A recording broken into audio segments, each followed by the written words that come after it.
kebaikan dan kejahatan. Itu kalau dianatomikan dalam diri kita, pendawa itu adalah sifat baik yang ada dalam diri kita. Sedangkan kurawa itulah sifat buruk yang ada dalam diri kita. Lah sifat kurawa itu kan 101. Kurawa kan ada 101 orang.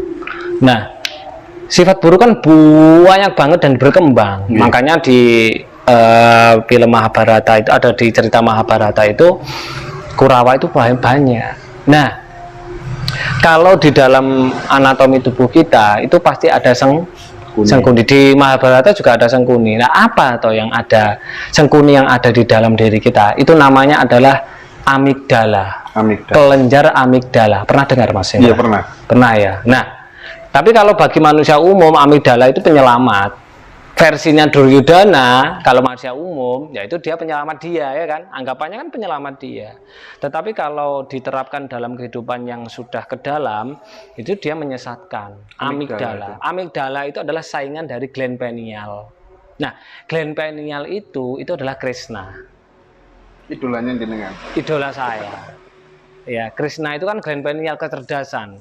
Nah, makanya ketika perang, makanya kalau kita menginginkan hidup mulia, kalau kita pengen mendapatkan hidup kebahagiaan, ya kita harus perang Bharatayuddha di dalam diri kita, supaya antara kejelekan dan kebaikan ini dia perang, setelah perang menang yang mana? Kalau di cerita Mahabharata kan yang menang adalah Pandawa. Berarti kebaikan. Nah, untuk perang situ bagaimana? Ya banyak sekali metodenya sesuai dengan yang diajarkan guru-guru masing-masing orang. Kalau saya sih perang Bharatayuddha ya itu harus meditasi. Meditasi ya, Mas. Karena dengan meditasi itu kita akan perang apa? Kita ngeker, apa ya bahasa ngeker itu?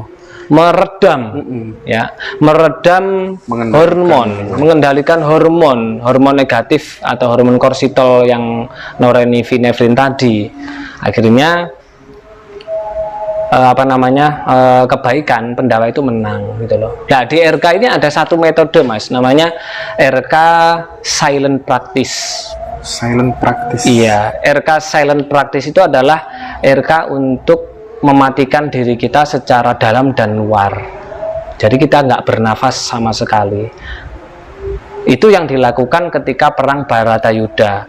Krishna untuk membunuh mulai dari Sengkuni, terus Duryudana, Bhisma, Drona, itu kan menghentikan dimensi ruang dan waktu. Betul. Kalau nggak diberhentikan, nggak bisa itu dibunuh, Mas. Itu kan kelicikan dalam diri kita kan, wah itu kan tipis banget toh dengan nafsu. Itu kan tipis banget. Itu kalau kita nggak memberhentikan nafas kita, nggak memberhentikan diri kita, kita mati sakjeroning mati, itu nggak bisa mati, Mas. Makanya teman-teman yang merasakan silent practice itu di dadanya kayak lobang. Lobang ini menuju kemana? Nggak tahu, ke alam semesta yang lain. Disitulah orang baru merasakan ternyata jadi hidup itu seperti ini. Itu RK yang lanjut nanti, itu namanya RK silent practice. Makanya ketika perang Bharatayuddha, ketika Krishna kan hanya jadi apa? Kusirnya Pandawa. Arjuna saja. Ya. Jadi kalau bisa ini kecerdasan kita itu jadi kusir kita. Jangan pikiran, jangan nafsu. Kalau nafsu dan pikiran jadi kusir kita, ya kita salah jalan. Wong kuda ini sama roda itu dia mengikuti kusir. Lah kalau kusirnya ini Sengkuni dalam kehidupan kita atau amigdala, ketakutan, kelicikan tadi, Sengkuni tadi, ya udah kita pasti akan jatuh kehidupan kita sengsara, ning donya soro, akhirat soro. Kan seperti itu. Makanya harus gland pineal Krishnanya tadi itu harus diaktifkan. Itu menggunakan apa? RK silent practice. Kalau prakteknya silent practice ya mematikan diri kita sendiri selama berapa? Selama 10 menit. Caranya piye yo kesini ya tak warai kan gitu kan. Nggak bisa praktek jarak jauh karena di situ ada peran pemandu. Wong kalau kita itu sesuai dengan attitude dan akhlak orang minta ilmu itu kan harus menemui guru. Iya, sambil bawa gula kopi gitu Mas ya. Iya, rokok juga. Tapi saya nggak ngerokok loh Mas. Nah itu attitude ya, itu adalah attitude akhlak seorang yang pengen mendapatkan ilmu itu harus mendatangi. Jangan, nah di situ ketika mendatangi disitulah ada pertukaran energi, disitulah ada akad. Nah itu bisa manfaat ilmunya. Tapi kalau minta ilmu Mas jarak jauh bisa, ya nggak bisa. Energinya piye gitu loh. Ya kita mengembalikan lagi lah. Betul. Attitude akhlak dalam hal mencari ilmu itu kita kembalikan lagi. Iya. Dari jarak jauh piye carane lek niat tenanan pasti Allah akan mencarikan jalan itu loh, seperti itu. Itu seperti itu. Jadi ada RK silent practice. Itu adalah untuk perang atau teknik Krishna tadi menghentikan dunia, dimensi ruang dan waktu. Nah, kita memberhentikan dimensi ruang dan waktu dalam tubuh kita. Jadi semua O2 dan CO2 jantung semuanya berhenti. Berhenti sejenak Mas, nggak berhenti lama gitu. Itu seperti. Dan itu hanya dikerjakan selama 10 menit, nggak boleh kurang, nggak boleh lebih. Itu kalau efeknya apa dalam hidup? Efeknya adalah peluang-peluang kerja, bisnis itu datang semua. Namanya saja peluang, peluang. Peluang. Iya, pel itu nempel, pel. Uang itu jadi uangnya nempel. Jadi kehidupan yang enak, nyata, maksudnya ya sukses lah. Iya. Itu yang terjadi itu. Saya nggak tahu ya. Pertama ketemu jenengan gitu, ngobrol itu betah gitu Mas. Dan kayak gini tuh nggak bawa bahan begitu, nggak bawa kopi, nggak bawa gula gitu ya. Kopi nggak bawa gula. Mana Mas? Nah, cuman rasanya memang nyambung begitu Mas, nyambung, enak gitu, nyantai gitu. Kuat saya berjam-jam, cuman mesakno jenengan sebenarnya. Saatnya bocor nih Mas, gak kelon ya. Ini yang jelas semakin hari waktu untuk berkeluarga, untuk keluarga mungkin agak berkurang. Agak berkurang ya, agak berkurang. Tapi mudah-mudahan senantiasa diberikan kesehatan ya. Tapi memang sudah konsekuensi kok istri gitu saya. Dari awal menikah sudah saya bilang. Saya backgroundnya adalah seperti ini. Saya sudah memang dari dulu memang saya sudah terjun di bidang apa ya, sosial ya, mulai dari jadi dukun, jadi ustadz, jadi penceramah, jadi pendakwah, jadi munakis, jadi praktisi, jadi motivator dan lain-lain, kan semuanya meninggalkan banyak waktu meninggalkan keluarga gitu seperti mereka ya alhamdulillahnya sih anak istri fine, oke aja gitu. Jadi pertama kali kita ketemu dulu di sini, kedua di sebelah situ, sekarang di sini. Pulang dari sini gitu, saya bikin target Mas.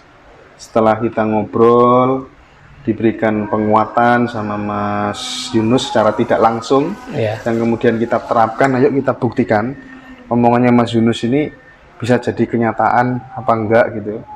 Dan luar biasa, melampaui target ya kayak ini ya, melampaui target ya. Iya, Edian ini luar biasa. Itu apa? Di luar dugaan. Ada suatu hal yang nggak bisa kita ceritakan ya kayak dia. Tapi yang jelas saya bersyukur.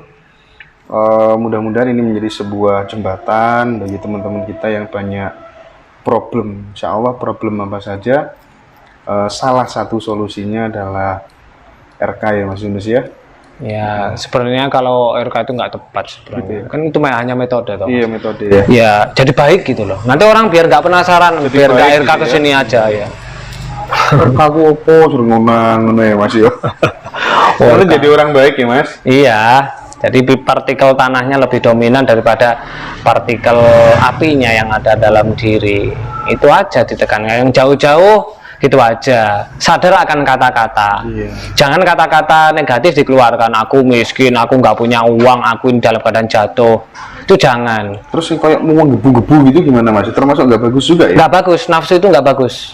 Kalau kepengen berhasil yang kadang jatuh banget melakukan RK itu benar-benar harus tenang, sisihkan semuanya, jangan gitu, cuma malah nggak dapat itu malah.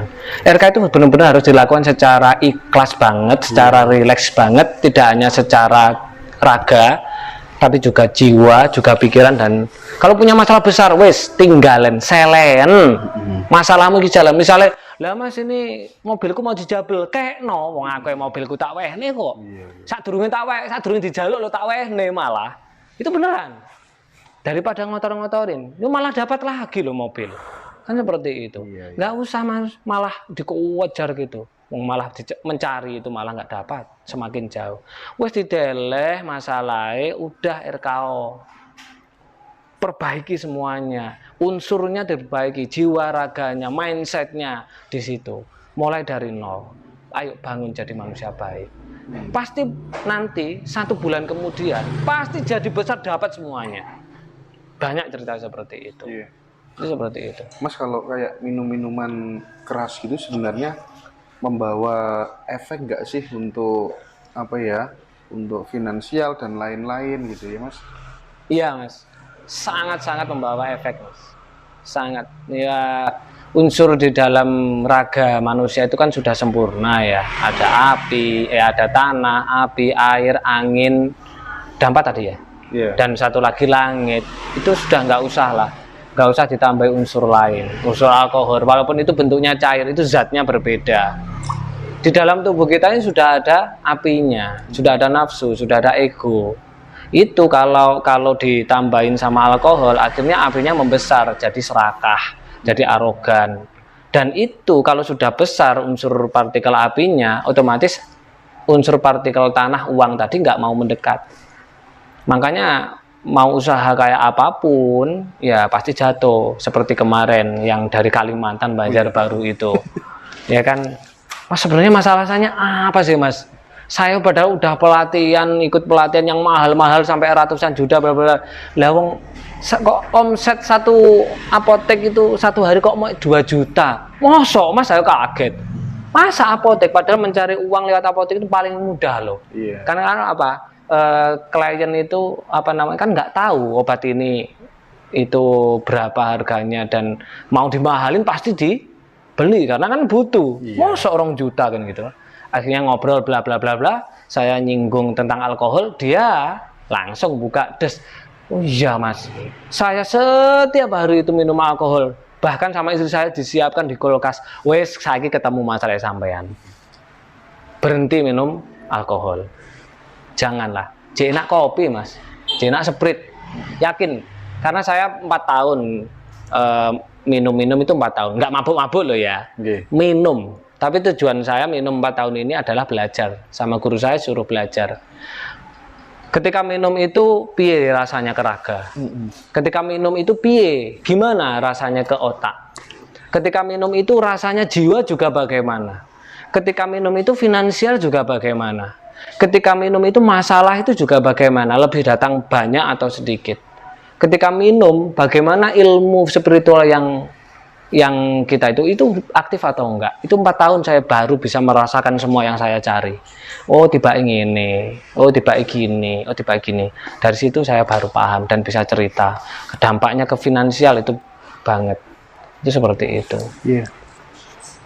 Terus kalau misalnya teman-teman atau klien yang datang ke Mas Yunus pasca mengikuti RK dan dia sudah berhasil, kalau uangnya sudah banyak ya kan, kemana-mana jadi uang, nyandung gak nyandung jadi uang, itu harapannya Mas Yunus bagaimana sih, diapakan uang itu gitu loh mas maksudnya? Harapannya sih kalau nggak mau kita bersatu untuk membentuk karakter generasi atau karakter manusia jadi baik, ya kita mengangkat derajatnya orang-orang yang ini masih berada di bawah. Maksudnya nggak usah diberi uang gitu, maksudnya ditakwai duit RKO gitu loh, maksudnya kan seperti itu. Atau diterbangkan ke sini atau di bagaimana. Cuman kita akan kendala tempat-tempatnya cowok ini kayak gini kan. Jadi nanti Mas Yunus, kalau jenengan tidak keberatan, nanti saya yang akan pimpin teman-teman di Tuban. Nah, untuk enggak, maksudnya Mas Yunus kasih arahan ya kita supaya kita bisa menjadi trainer dan menafkahkan hidup kita untuk mengangkat derajatnya orang-orang yang termarginalkan. Iya, siap. Dengan senang hati ya Mas ya? Dengan senang hati. Pokoknya Oke. saya nggak tersita waktunya.